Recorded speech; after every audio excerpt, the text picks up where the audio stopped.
May nagtatanong kung magsasanay ba sila sa bukid sa hapon pagkatapos ng pagsasanay para sa buong araw. Ngayon, hindi na siya sigurado kung night ba siya o magsasaka. Mahinang sinasabi ng nakadilaw na buhok na gusto niya nang ihinto ang paghawak ng mga kagamitan sa pagsasaka sa battlefield. Sawa na rin siya sa rainbow potatoes, sinasabi ng nakabandana na I guess ang mahalaga ay lumalakas sila. Sinasabi ng naka-violet na buhok na huwag niyang sabihin yan sa harap ni Mr. Bland. Mamamatay siya sa kamay ng adik sa patatas, sinasabi ni Piaro na good job, overgeared Magic Knights Commander. Sinasabi ni Asmafel na mahirap makita ang mukha ng Panginoon kamakailan. Iniisip niya kung pinangangalagaan niya ang kanyang kalusugan, ang Knight Commander ng overgeared. Dumating na si Grid at tinatawag nito si Piaro. Sa isip-isip ni Asmafel na lagi niya nalang hinahanap si Piaro. Batid ni Piaro na ayan na siya, sinasabi ng mga warrior na siya ang tagapagligtas ng Etnal. Siya ang araw ng Riden, tatayo sila sa harap ng dakilang duke. Sinasabi ni Grid na mukhang na-train na sila ng mabuti. Akala niya pagod na sila ngayon, sinasabi ni Piaro na lahat yun dahil kay Asmafel. Sa 4,000 sundalo, mayroon ng 8 knight, sinasabi ni Grid kay Piaro at Asmafel na good job. Salamat sa iyo, mas gaman ang pakiramdam niya. Nagbigay-pugay si Asmafel at nagpapasalamat din ito sa kanyang Panginoon. Sinasabi ni Piaro na umalis si Earl Lowell ilang araw na ang nakalipas. Iniisip niya bang sumama sa kanya nang hindi nagpapahinga? Sinasabi ni Grid na oo, parang may urgent na nangyari. Kaya may kailangan siya.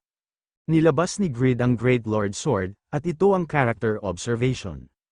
At tinignan nito ang stats ni Asmafel. Sinasabi ni Grid kay Asmafel na pumunta talaga siya dito para kay Piaro. At sa isip-isip nito na wala siyang duda na siya lang daw ang may kaya na makipag-match kay Piaro. Meron pa siya, 2 taon pagkatapos ng pagdating sa Riden, sa wakas ay lumakas siya. Tinatanong ni Grid na gaano siya maaasahan. Asmafel, hayaan niya siyang manghiram ng ilang oras sa paglalakbay.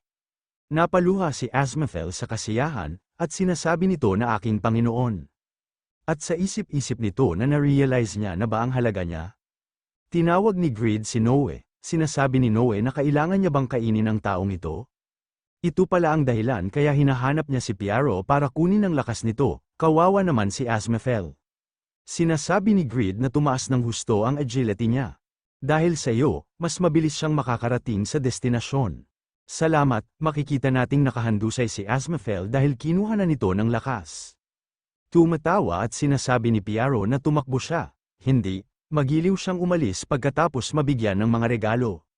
Malungkot na sinasabi ni Asmafel na hindi niya akalain na siya, isa sa pinakamalakas sa Saharan Empire, ay makakatanggap ng ganitong treatment. Ibig sabihin siguro nito ay hindi pa rin niya siya lubos na mapagkakatiwalaan. Piaro, hindi niya akalain na mapapatawad niya ang sarili niya sa mga araw na nagkamali siya. Sa tingin niya ay naliligaw pa siya sa daan na yun. Pakiusap, tulungan niya siya. Hinawakan ni Piaro ang balikat ni Asmafel at nakangiting sinasabi nito na kunin niya ito. Tapos mabilis siyang makaka-recover, sinasabi ni Noe na ang sarap ng energy ng lalaking yan. Natanggap niya rin ba? Sinasabi ni Grid na oo, mas gaman ang pakiramdam ng katawan niya. At nakakasabay pa siya na lumipad. Anyways, sa bilis na ito, maabutan nila si Lowell. Kailangan nilang magmadali bago mawala ang enerhiya. At pagkatapos, kailangan niyang puntahan si Irene, sinasabi ni Noe na naiintindihan niya. Sa Siren, may biglang sumabog sa likod ng lalaki, at napapasigaw ang mga tinamaan nito, at sinasabi nito na ano ang nangyayari. Dumating na ang rear party, sinasabi ni Jishuka na ang sitwasyon ay tila mas malala kaysa sa naisip niya. Huli na ba tayo? Sinasabi ni Lowell na as expected, Blood Carnival ang lumusob. Gumagamit sila ng item na tinatawag na Chaos Barrier para harangan ang mga komunikasyon sa labas. Sa isip-isip ni Lowell na ito ay isang mamahaling item na nagkakahalaga ng $300,000. So, I guess mostly ang mga nagsusuot ng mga ito ay mga player na nakakumpleto ng third advancement. Naputol pa rin ang komunikasyon kay Miss Euphemina at sa front party. Si Miss Euphemina at ang front party ay malamang na nakikipaglaban sa mga third advancement players. Hindi ito maganda, lalo na't hindi magaling si Euphemina sa mahabang laban. Sinasabi ni Tobin na ang lahat, kailangan nilang magmadali. Tumugon naman silang lahat, aatakihin na sana ng lalaki ang magkayakap, at biglang ito nakatanggap ng isang atake, at napapasigaw ito. Naiinis at tinatanong ni Pon kung nasaan na si Euphemina. Napalingon naman si Horowi kay Pixord, dahil napapasigaw ito at sinasabi nito na napakaraming kalaban. Ang pakikipaglaban habang pinuprotektahan ang Water Clan ay hindi madali. Habang binablock ni Horowi ang atake ng kalaban, sinasabi nito na kung magpapatuloy ito, babagsak ang kanilang kalusugan at stamina. Sinasabi ni Pon na kung umabot na si Regis sa kanyang limitasyon, ang isang Sun rank ang sasali sa battlefield na ito. Mabilis na umatake si Pixord at gumamit ito ng Unsheath, Annihilates. Batid pa ni Pixord na hindi magiging ganito kahirap ang mga bagay kung makakapag-communicate man lang sila. Masyadong maraming mga restriction para sa kanila upang maprotektahan ang Water Clan, alisin ang mga kalaban, at hanapin si Euphemina. Ang unang gawin nila ay kailangan nilang maghanap ng lugar kung saan mapoprotektahan nila ang Water Clan at pakalmeyan ang sitwasyon. Pon, protektahan ang Water Clan at gabayan sila. Horowi, subukan niyang humanap ng ligtas na lugar. Biglang may umatake kay Pixord sa likod, tumatawa at sinasabi ng lalaki na siya yung isang taong walang magawa sa international competition. Paano siya nagkaroon ng lakas ng loob na kumilos ng mag-isa? Sa isip-isip ni Pixord na isa pang third advancement player. Panibagong ambush sa sandaling nakakalat sila, batid ni Pixord na alam niyang higit kaninuman kung gaano siya nagkulang sa international competition.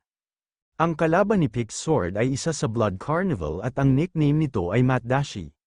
Sa isip-isip ni Pixord na ang Matdashi, yung pagkain na kinakain sa Korean Army. Napapatanong ito kung Koreano ba siya, sinasabi ni Pixord na isang third advancement player galing Korea na hindi niya alam. At tinatanong nito kung bakit hindi siya nag-apply sa national team. Tumatawa at sinasabi ni Matdashi na anong silbi ng ganyang tournament. Walang pinagkaiba yan sa talent show sa playground. Tumalon na si Matdashi at umatake na ito at tinamaan si Pixord at napapasigaw ito. Batid ni Matdashi na ang iyong kasalukuyang level ay napakasama na wala siyang magagawa laban sa hindi opisyal na ranker na ito. Sa isip-isip ni Pixord na kahit na mas mabilis ang bilis ng Unsheath, lalaban pa rin siya sa kanya, lalo pa sa estado niya ngayon, dahil nagamit niya na ang lakas niya. Biglang may umatake kay Matdashi at napapasigaw ito. At nagtaka dito si Pixord, may lumabas na notification na nakakaranas ka ng 21,500 na pinsala, ang amoy ng dugo ay nagdudulot ng pagkahilo, ang load ay tumagos sa iyong armor at sandata, nahulog ka sa isang mapurol na estado, skill casting time plus 20%, resistance minus 20%, defense minus 10%, attack power minus 10%. Sinasabi ni Matdashi na ang pinsala at debuff ay parehong nakakamatay. Napapatanong ito kung sino ito pala si Katz. Mabilis na nakapunta si Katz sa likod ni Matdashi, at sinasabi nito na huwag siyang maglakas loob na tawagin ang kanyang sarili na kanyang karibal. Kung nahihirapan na siya sa naturang basura, dinudumihan niya lang ang kanyang pangalan, Pixord. Napalingon naman dito si Matdashi, nagulat at nakaramdam ito ng takot nang nakita niya ang Blood Warrior na si Katz. Mabilis itong tumakbo at sinasabi nito na hindi niya akalain na tutulong ang taong ito. Napapatanong ito kung sumali ba siya sa Overgeared Blood Warrior, at batid nito na puno ng dugo ang battlefield na ito. Kailangan niya siyang iwasan, sinasabi ni Katz na nakakahiya ang parehong pangalan sa lalaking iyon, kaya huwag niya siyang tawaging ganyan. Nandito siya para makakuha ng ilang puntos para makakuha ng kagamitan. Kaya mas gusto niyang tawagin niya siya na Grid's Body Servant. Inatake niya na si Matdashi, tumatawa at batid pa ni Katz na napapaligiran siya ng dugo. Sigurado siya na masasaktan siya ng husto, napapasigaw at sa isip-isip ni Matdashi na ano sinasabi niya na body servant. Napapatanong ito kung nasaan na ang pride niya, gulat na gulat at hindi makapaniwala si Pixord, sa isip-isip nito na isang kahangahangang damage output na kayang talunin ng isang third advancement player ng sabay-sabay, kung sino ang mas mabisa sa isang malaking laban. Dapat mas delikado siya kaysa kay Kraugle at Grid, sinasabi ni Katz na kahit walang kwenta siya, gumagana pa rin yung mata niya, di ba Pixord, tingnan niya itong mabuti at ipaalam niya ito kay Grid. Nakikita nating na ang isang lugar ay marami ng pinsala, at makikita nating nahingal na si Euphemina, at parang napabaksak na nito ang kalaban niya na parang immortal, at sa isip-isip nito na hinahabol niya na ang paghinga niya ngayon. 8 buwan na siyang naghahanda. At hindi niya akalain na ang lahat ng iyon ay magiging walang kabuluhan. Sinasabi ni Euphemina na ang kalaban niya ay isang kalokohan. Tumatawa at sinasabi ni Black na wala na ba siyang ibubuga? Tapos, mananalo na siya ngayon, napapatanong at sa isip-isip ni Euphemina na kung paano siya nabubuhay. Ang skill observation niya ay hindi gumagana, kaya wala siyang idea. Tumatawa at sinasabi ni Black na mamatay na siya ngayon. Umatake na si Black, at napapikit na lang si Euphemina at sa isip-isip nito na kahit may karagdagang skills siya, hindi na siya makakatagal. Nabigo niya ang quest na ito, sorry sa lahat. Ikinalulungkot niya na hindi niya nagawa ang anumang bagay sa kabila ng lahat ng kanilang pagsisikap. Napadilat si Euphemina, at may dumating at sinasabi nito na isang kaharian sa ilalim ng dagat. Mukhang nag-e-enjoy siya sa ilang magagandang bakasyon. Umatake ito at ginamit nito ang restraint, nagulat si Black at tinamaan ito, at may lumabas na notification na nagsasabi na dahil sa sobrang lakas, hindi ka makamove forward. Nabigla naman dito si Euphemina at sa isip-isip nito na ang skill na ito ay kilala niya. Sinundan pa ito ng pag-atake at ginamit nito ang kill.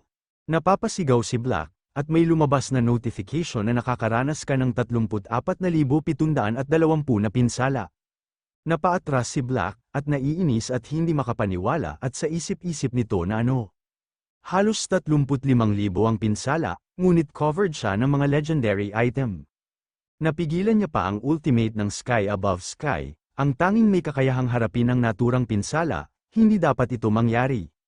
Siya yung lalaking tinatawag na Greed, tinatanong ni Greed kung balak niya bang mag-log out. Pero ang tagal na nung huli silang nagkita, hindi naman makapaniwala si Euphemina na nasa harap niya na si Greed, at napapasigaw pa ito ng pangalan ni Greed. Pasugad na si Black, at sinasabi nito na mamatay na sila. Sinasabi ni Greed na hindi niya akalain na susugod siya kaagad pagkatapos matamaan ng kill. Medyo may resistance siya para sa isang taong nakasuot ng leather armor. May napansin agad si Greed na malaki, at kala ko tapos na tayo sa porn na manhwa. Pulang-pula at sinasabi ni Greed na mas malakas siya kaysa kay Jishuka. Sumisigaw at galit na galit si Euphemina at tinatanong nito kung ano ang ginagawa niya. Bumalik na siya sa kanyang katinuan, tumatawa at ginamit ni Black ang screw sword. Hindi naman agad napansin ni Greed, at sa isip-isip nito na siya ay mabilis. Napalingon lang dito si Greed ng kaunti, at hinayaan niya lang na tumama sa kanya ang pag-atake ni Black. May lumabas na notification na nakatanggap ka ng 10,256 na pinsala. Mabilis itong nag-counter-attack gamit si Ierot at nabigla dito si Black sa bilis ng pangyayari. Napatalsik si Black at sa isip-isip nito na isa itong simultaneous attack. Hindi niya akalain na ang screw sword ay makakapagbigay lamang ng 10,000 pinsala. Hindi makapaniwala at napapatanong ito kung anong klaseng depensa yan. Napapatanong din ito kung anong klaseng armor ang suot niya. Ang kanyang sword ay dumanas ng maraming pinsala. Hindi dapat maiiwasan ang atake niya kahit may 3,000 agility siya. Pero naunang umabot ang sword niya, mas maganda ang speed at technique niya. Kahit siya ang pinag-uusapan nila na sabi-sabi na nanalo. Sinasabi ni Greed na medyo malakas siya, hindi niya naaalala na nakita niya siya sa tournament. Isa ba siya sa mga unofficial rankers, ngunit napansin niya kung gaano siya kaina. Parang hindi siya isa sa mga sun-ranked o anuman, sinasabi ni Euphemina na sa tingin niya ba kung gaano niya kakayanin ang labanan batay lamang sa kanyang pisikal na lakas. Hinawakan ng God Hand si Black at maganda ang posisyon ang nangyari dito. Paalala po sa mga bata, SPG, striktong patnubay at gabay. Namumula at sinasabi ni Greed na hindi niya hahayaang mawala ang klase ni Jishuka. Kahit na ang batang yun ay isang talunan sa higit sa isang paraan. Namumula at tinatanong ni Euphemina na kung ano ang pinagsasabi niya. Umatake na si Greed at ginamit nito ang pag-mass sword dance, at transcended link. At gumawa ito ng malakas na pagsabog, tinatanong ni Euphemina yung unang pag-atake at ngayon. Mr. Greed, kailan siya ulit nagkaroon ng ganyang lakas? Sinasabi ni Greed na ito ang una nilang pagkikita simula ng muling pagtatayo ng Raiden. Pero maiba sila, itong Black na babaeng ito, malakas siya. Ngunit sapat ba ang kanyang lakas para pahirapan siya ng ganito? Sinasabi ni Euphemina na bahagi siya ng Blood Carnival. 3 beses na siyang nabuhay muli, kaya napahaba ang laban. Hindi niya sigurado kung ang kanyang muling pagkabuhay ay batay sa isang job na kasanayan o epekto ng item. Bumangon ulit si Black at tumatawa ito, sinasabi ni Euphemina na nabuhay ulit ito. Hindi niya akalain na ligtas na ipagpalagay na walang mga limitasyon sa bilang ng beses na maaari siyang mabuhay muli. Nakikita niya kung paano nababawasan ang bilang ng mga mananakop, parang dumating na rin yung iba. Pero kung meron pang katulad niya, ito ay magiging mapanganib. Sinasabi ni Grid na pasulyap-sulyap siya habang papunta dito, at meron talagang nahihirapan. Pero sige, huwag siyang mag-alala, sa taong higit na nahihirapan. Nagpadala siya ng magandang support, may bumagsak sa harap ni White at nagtataka siya dito. Ito pala si Noe at sinasabi nito na nandito na siya. Ang pinakamalakas na demonyong halimaw ng impyerno ay karaniwang hindi nakakatulong sa mga tao, ngunit nakiusap si Master na gawin niya ito. Nagtataka at sa isip-isip ni White na isang pet, parang hindi naman sa kanya. Hindi niya alam kung makakagalaw ito mag-isa sa kabila ng wala ang kanyang master sa kanyang tabi, ibig sabihin ay mas matalino ito kaysa Wyvern. Nagtataka siya kung kanino yun, sa isip-isip ni Regis na si White ay isang hindi kapani-paniwalang martial artist. Kahit siya na ang nag-iisang taong may classing Azura, ay halos hindi nakayanan ang kanyang mga pag-atake. Siya ay isang master na may kakayahang gamitin ang bawat aspeto ng kanyang katawan. Natalo siya bilang isang fighter, ngunit sa ngayon, ang pagkapanalo ay mas mahalaga. Aasa muna siya kay Noe, umatake na sila Noe at Regis. Sinasabi ni Regis kay Noe na alisin niya ang stats niya. Sumang-ayon naman dito si Noe, nakikita nating nawasak na ang mga pader ng Siren. Balik tayo sa laban nila Grid at Euphemina at Black. Sinasabi ni Grid na isa pala itong resurrection, ibig sabihin, ang pagpatay sa kanya ng ilang beses ay walang magagawa. Pero hindi niya maaari na gamitin ang ganitong kakayahan na parang scam na walang penalty. Bagamat hindi siya sigurado sa mga detalye ng penalty, may pagkakataon na ang muling pagkabuhay nito ay isang clone. Sa tingin niya baka nagtatago ang totoong katawan niya. Pero walang saysay na hanapin ang tunay niyang katawan kung ganoon nakalakas ang clone niya. There's that part of her na mukhang delikado din, tinatanong ni Euphemina kung hindi ba masakit ang mata niya. Sinasabi ni Black na kahit assassin siya masyado siyang relax dahil sa armor niya. Mayroon siyang higit sa isang buhay, kaya sa tingin niya magkakaroon siya ng isang klase lang. Biglang umatake si Black ng Fire Flame, at sinasabi nito na paano niya haharapin ang isang magician na may armor na na-optimize lang para sa physical attacks. Gulat na gulat at hindi makapaniwala si Euphemina at sa isip-isip nito na siya ay isang magician. Hindi lang iisa ang kanyang class, hindi, delikado ito para kay Mr. Grid. Nakagawa ng malakas na pagsabog ang Fire Flame ni Black. Tumatawa at sinasabi nito na walang kabuluhan ang pagsusuri nila. May nagsalita sa ilalim ng apoy, at sinasabi nito na tama yan. Tutal hypothesis lang naman, nagtataka at nang laki ang mga mata ni Black. Ito pala si Grid at parang walang nangyari, at sa kanyang tabi, hindi naman makapaniwala dito si Euphemina at hindi ito nakagalaw. Sinasabi ni Grid na kaya naman, ito man ay hindi magic o pisikal, huwag mag-atubiling subukan ang lahat. Pero kung hindi niya na kayang mag-revive, tapos na ito sa kanya. Sa isip-isip ni Black na isang napakalaking show-off na hindi nagtatangi sa target, huwag kumilos ng napakataas at makapangyarihan. Pagkatapos ng lahat, hindi lang siya ang halimaw na umiiral sa labas ng mundo. Makikita na natalo na si Noe kay White, nakangiting sinasabi ni White na hindi dapat siyang magtapon ng mga manika, parang ang bait niya. Paano kung matakot siya bago matulog?